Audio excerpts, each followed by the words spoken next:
یک سوال عقیدتی است. توسل یعنی وسیله‌ای که تو با اون بتونید به خدا نزدیک بشید و از خدا چیزی بطلبید. با چه وسیله‌ای میتونیم از خدا چیزی بطلبیم؟ پیامبر صلی الله علیه و سلم فرموده توسل در اسلام سه تاست. غیر از این سه تا شرکه. توسل، یک، توسل به اسمها و نامها و صفات پاک خداوند، به اسما و صفات. ولله الاسماء الحسنى فادعوه بها. از خداوند میخوای چیزی بطلبید، اول متوسل میشی به اسمهای پاک خداوند. یا ارحم الراحمین، یا حی یا قیوم، یا اکرم الاکرمین، یا غفار، یا ستار، یا کریم، یا رحمان، یا رحیم، یا ذل جلال و الاکرام. اسمها و صفات پاک خداوند اول پیش میکنید. ولله الاسماء الحسنى، الله دارای نامهای حسنا است. فادعوه بها. وقتی میخوای متوسل بشی، نام پاک خدا را پیش کن، بعد ازش بطلب. یا رحمان ارحمنی، ای رحمان مرا رحم بفرما. یا ستار استر عیوبی، ای پوشاننده عیبها، گناههای منو بپوشان مگر من لخت و عریانم. هر گناهی که انسان بکنه لباس از تنش میفته. یا کریم اعطنا، یا غفار اغفر لنا، یا تواب تب علینا. اولین توسل به نامها و صفات پاک خداوند. هر وقتی میخواید دعا بکنید اول نامهای خدا را پیش بکنید. همینطوری نگید بده.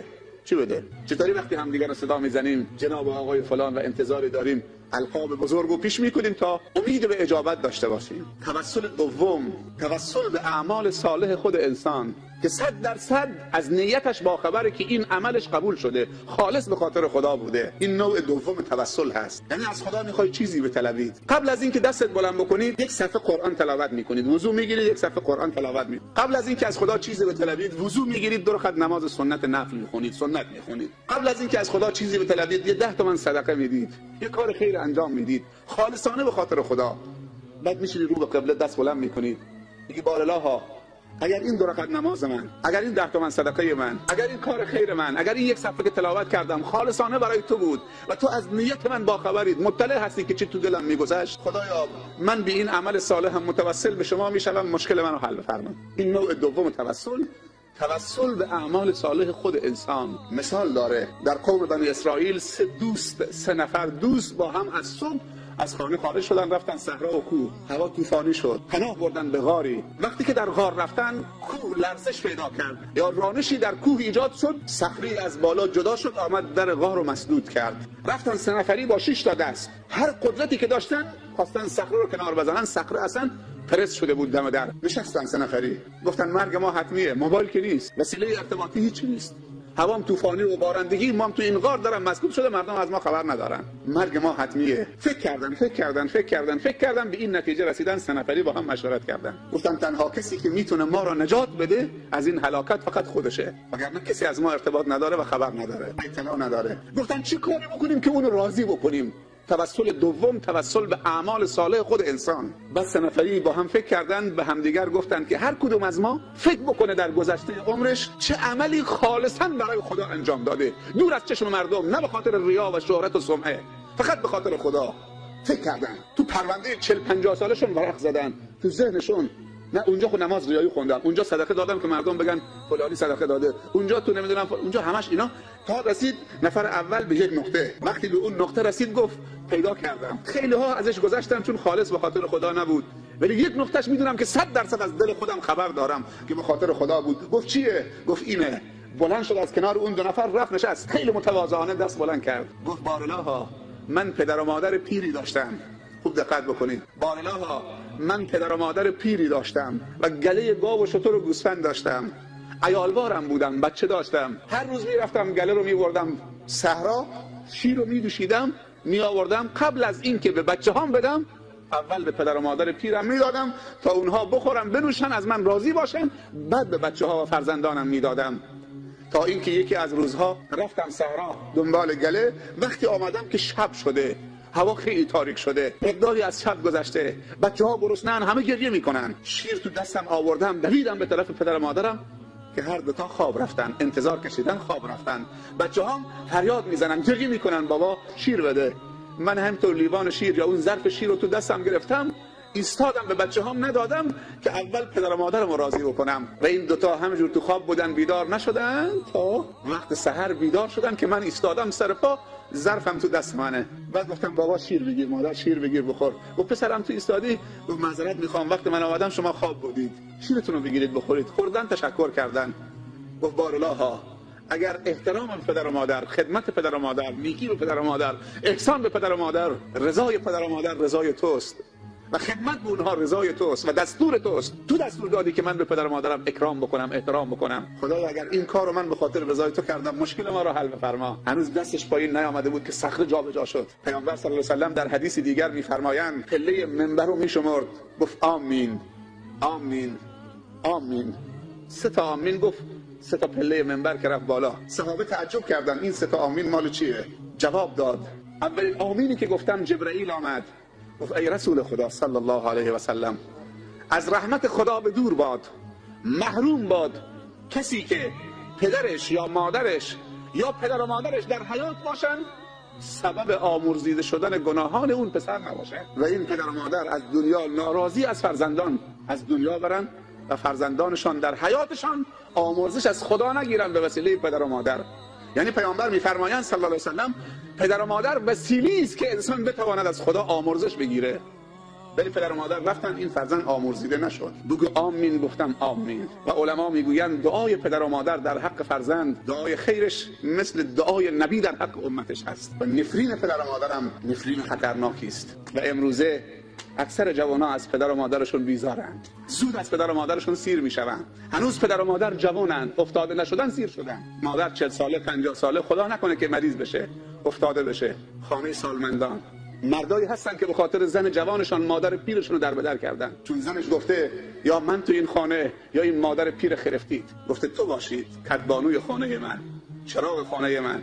این مادر پیر یه جای جاش میشه، تو سالمندا تعبیرش میدید. ما 30,000 تومان به سالمندا میدم. نفر دوم بلند شد، یادش آورد تو پرونده گذشتهش، رفت نشست به زانو دست بلند کرد، گفت خدایا من دخترعمویی داشتم، دنبال دخترعمو بودم که به حرام تمکین من بشود، نه در حلال خدا. دنبال دخترعمو بودم که به حرام، در حرام تسلیم من بشود. ولی دخترعمو مؤمن بود. هر بار که طرفش میرفتم منو تذکر میداد و نصیحت میکرد تا اینکه قحطی افتاد در منطقه. من پسرعمو وضع مالی و اقتصادیم خیلی خوب بود. 1 روز 2 روز 1 ماه 2 ماه قحطی همه جا رو در بر گرفت. دخترعمویی که سالهای سال دنبالش بودم که تسلیم من بشه، تسلیم نمیشد، از خدا میترسید. یه روزی در خانه من زد، در باز کردم که دخترعموست. گفت پسرعمو میدانی قحطی شده، خدا به تو مال داده، امکانات داده، یه مقداری از اون امکانات در اختیار من بگذار تا بتونم خودم از مرگ نجات بدم. پسرعمو در منتهای بیرحمی گفت من در اختیار تو قرار میدم به همون شرط قبلی که خودتو تمکین من بکنید. دخترعمو سرش انداخت پایین، رفت، خجالت کشید، دوباره برگشت، نیاز داره، دوباره رفت و برگشت، دوباره رفت و برگشت. هر بار که برمیگرده پسرعمو همون شرط رو مطرح میکنه. انسان نمیدونم بعضی موقع هوس حرام میکنه، در صورتی که همین دخترعمو راضی بود که زن حلالش بشه.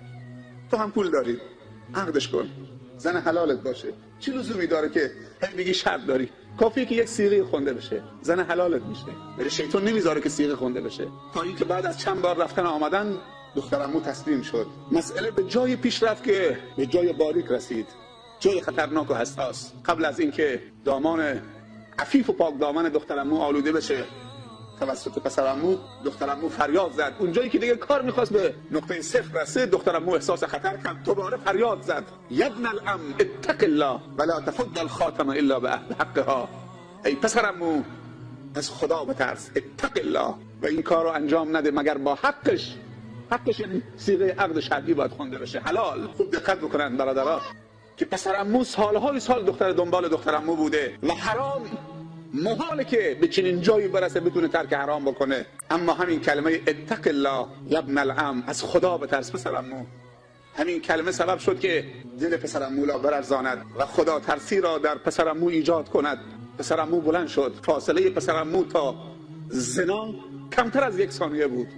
فقط همین کلمه اتق الله نجاتش داد. پسرعمو از اون حالت سخت بلند شد، لباسشو پوشید، کلید خزینش دست دخترعمو داد، گفت این ملک مال توست، هر چی میخوای برو استفاده کن، خدایا منو ببخش. اگر این دخترعمو نمیگفت اتق الله چه فاجعه‌ای رخ میداد.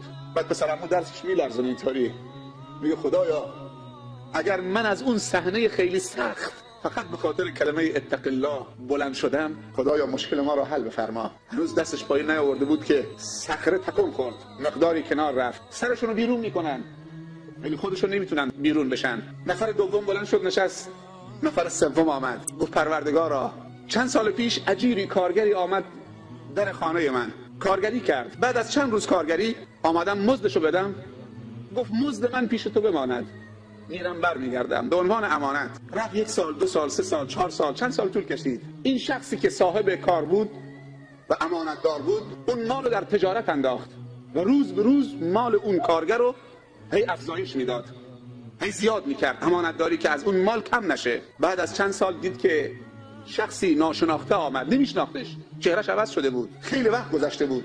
در زد، رفت در خانه، سلام علیکم. علیکم السلام. منو میشناسی؟ یادم نمیاد. چند سال پیش من کارگر تو بودم، اجیر بودم، دستمزدم پیش تو موند به عنوان امانت. گفتم میرم برمیگردم. اتفاق زمان و دنیا سبب شد که من چند سال تأخیر بکنم. من آمدم دنبال اجرتم، دنبال حق کارگریم و امانتم. گفت خیلی خوش آمدید. دستش گرفت، گفت این گله گاو مال توست، این شترا مال توست، این گوسفندا مال توست، این اموال مال توست. گفت برادر از من مسخره میکنید؟ من که مبلغ کمی در حد 3 روز 4 روز کارگری پیش تو گذاشتم، اینا از کجا آمده؟ گفت باور بکن که اینا مال توست. روزی که تو رفتی من فکر کردم که اگر این بگذارم روز به روز ارزشش کم میشود.